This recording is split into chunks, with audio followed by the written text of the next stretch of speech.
Although the temperature may have been cold outside, the music here inside of Stewart Center was hot. Purdue University's Jazz Fest was this past weekend, and several hundred students from across the Midwest had the opportunity to work with some of the finest musicians that jazz has to offer. The Union and the Union Club Hotel serve as a major hub at Purdue. From weddings to conferences to lunch with friends, the building has a little bit of everything. It has been a landmark on campus that is known for still being the way it was back then, with all of the modern conveniences students want and need. Publish or perish, a mentality that is all too common in the academic community that affects more than just professors. Tenure is a coveted position that requires one of three major tracks to achieve it: research, teaching, or engagement. On a campus the size of Purdue, the female-to-male ratio has varying effects on students depending on their major. As a whole, Purdue has an uneven student population of 43% female to 57% male. While many specific schools on campus are male-dominated, there are some that actually tip the other way and have more females than males. While the process of achieving tenure can be a very long and stressful road, it can also be a very rewarding one. Professors such as Rob and Claire demonstrate daily what it means to be an effective researcher and teacher. For Fast Track, I'm Lewis Day.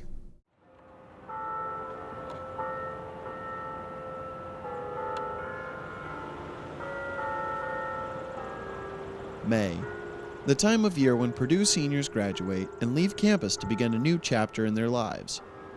For many, it is a time to reflect on their past as they look forward to their future. The seniors will be entering the workforce soon, and their careers will take all different paths. Some, such as Cora Carter, a senior in international agronomy and animal production, plan to find a career in a field similar to their upbringing. I would like to get involved in extension because I believe that extension is one of the main ways to solve world hunger. I believe that the extension program as set up in the U.S. helped the U.S. make it through a lot of difficulties, and I believe that in other countries, if it is set up in a similar way, it will be beneficial for the people of developing countries to be able to teach themselves. So they'll be able to do research in their universities and assimilate that to their people. What got Cora interested in international extension? Mainly her agricultural and extension background. But it is more than just that. She also loves to travel. I traveled with my church youth group to Honduras for a mission trip. While we were there, we participated in a medical mission, as well as built concrete floors for people's homes. I was first exposed to the real poverty that's in the world in Honduras in 2010. And then, again, we traveled to Honduras in 2011, and we did the same thing. And I kind of caught the travel bug. And I wanted to be able to do a job where I could really help people and travel. Before getting involved in mission work and coming to Purdue, Cora came from a small family farm. Some people believe that the concept of a family farm is dead. However, that is simply not true. Just take a look in and around small towns in America, such as Salem, Indiana, Cora's hometown. While her family is just one example, there are many more to be found. Farms can be small or large. I know of family farms that are as large as any corporate farm in the world, but they're still run by a family and a family entity. I have a customer who they farm thousands of acres and raise lots of livestock, but it's still a family farm. And I have people who farm 300 to 400 acres of land and do it all themselves, and it's still a family farm. So that in itself, to me, family farms are what families do, not particularly a specific bracket that they fit in size-wise. Farming and agriculture has run in the Carter family for a long time. 2 generations before her, Cora's grandmother also grew up on a farm. Well, when I got out of high school, I worked on the farm at home. until I got married, and I married a farmer, and I've been involved in farming all my life. I'm a fourth generation Purdue agriculture, so agriculture is kind of in my blood. I grew up in this small town, and I just love everything about a small town agriculture community, and I really want to be involved in that in the future. Cora's family is not the only thing that helped shape her love of agriculture. Throughout her childhood, she also participated in 4-H. Beginning in 3rd grade, she showed animals such as her sheep, cows, and pigs. She also met many of her best friends there. I always like to say that 4-H changed my life.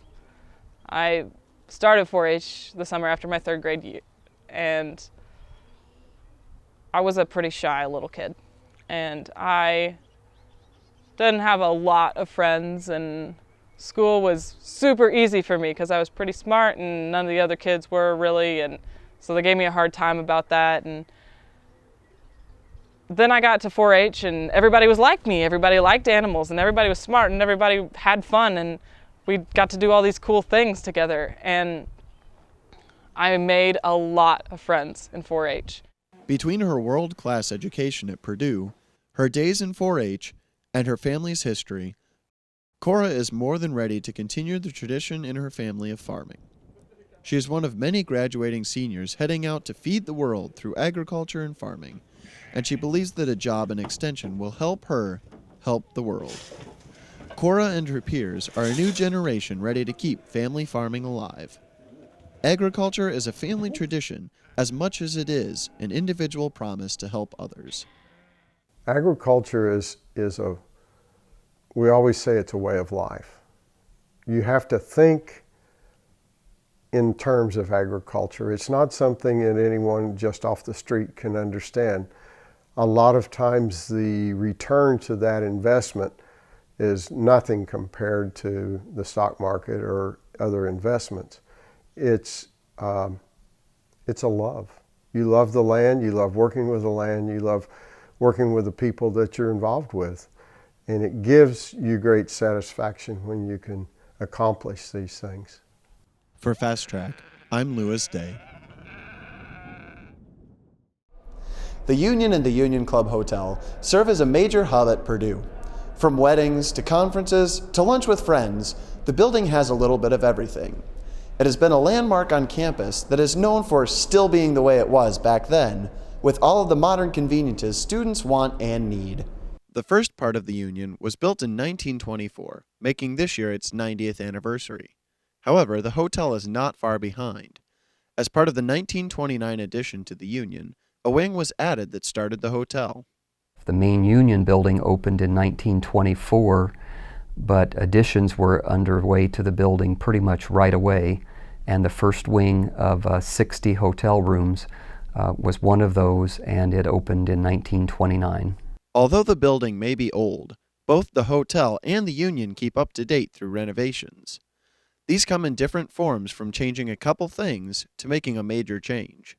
To keep in tune with what's more current in this industry, we've started renovations now where you do more of what we call a pop to the room, where you do a number of things all at the same time. Other parts of the Union are purposefully left in their original style. The Union is built in the Gothic Revival style, and between the arches and the stained glass, many people consider the Union and the Union Club Hotel to be a campus icon. You see the south facade of the Union on many university publications, website, those kinds of things.